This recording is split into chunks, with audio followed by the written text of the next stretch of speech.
Chào anh em thợ máy và các bạn.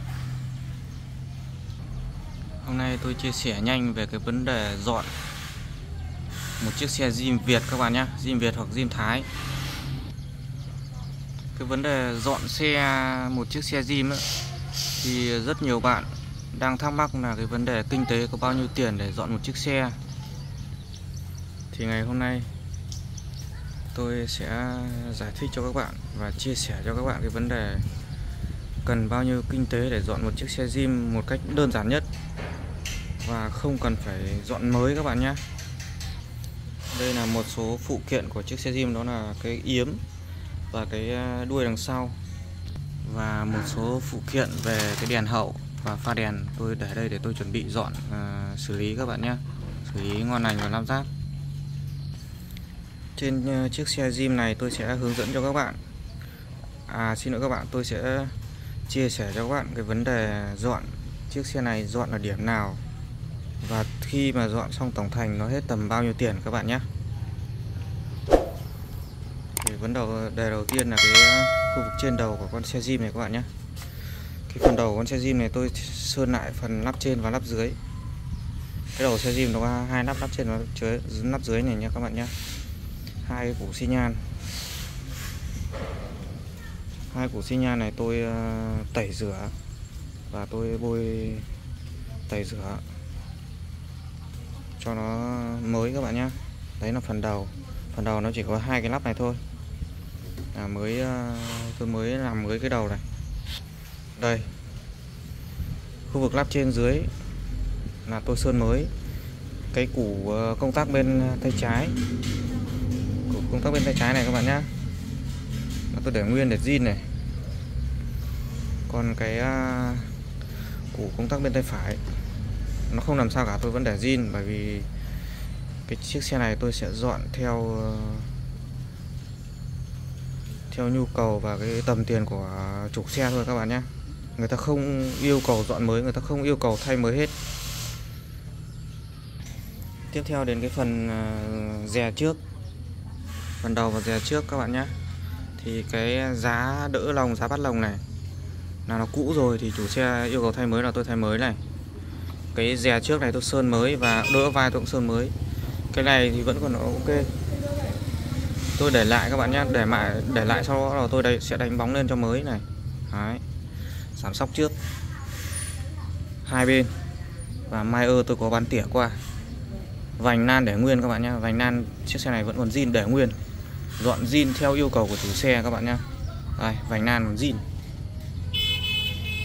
Mai tôi có tỉa qua một chút, giảm sóc hai bên.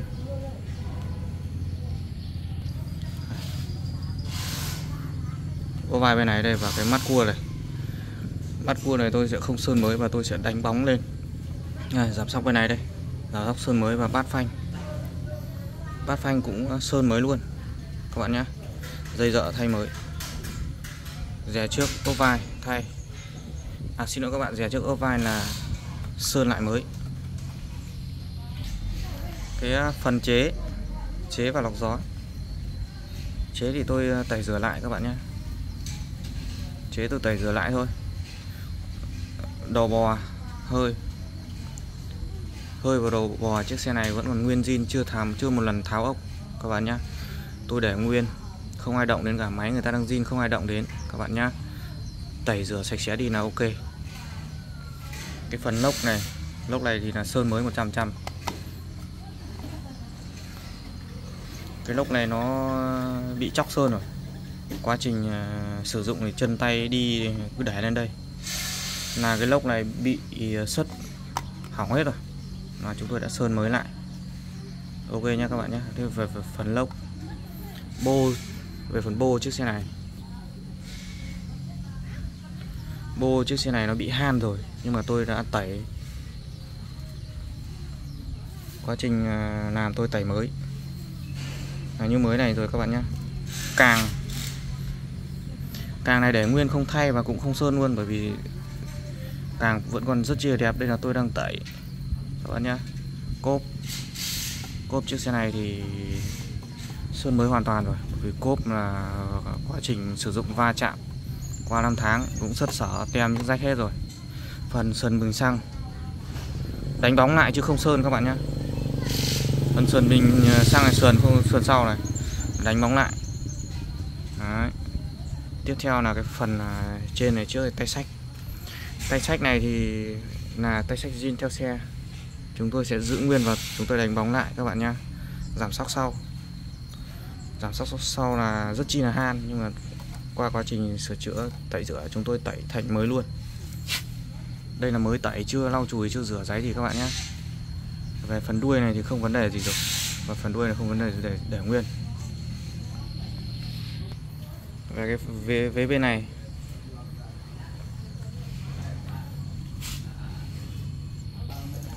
vế bên này thì cái giảm xóc tôi cũng tẩy rửa cho mới các bạn nhé. Hộp xích là chúng tôi có sơn lại. Càng này chúng tôi để nguyên, chúng tôi không sơn lại. Có một chút này tí nữa tôi xử lý rất chia đơn giản. Hộp xích chúng tôi sơn lại, còn càng chúng tôi để nguyên. Vành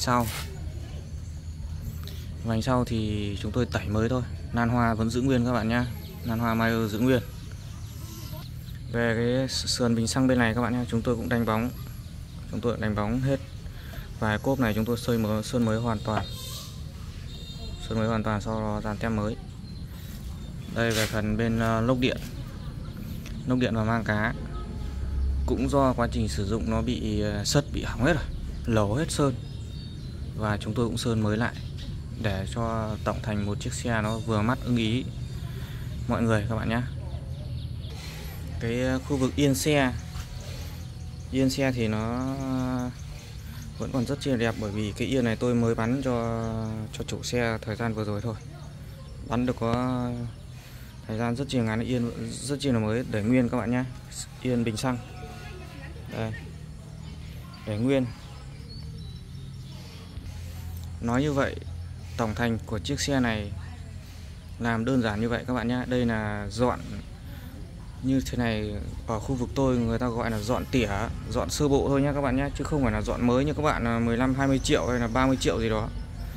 Ở khu vực tôi là tôi sẽ dọn theo yêu cầu của chủ xe. Đó là chủ xe chỉ có tầm độ 5 đến 6 triệu thôi. Tôi sẽ dọn chiếc xe này với tầm giá tiền như vậy.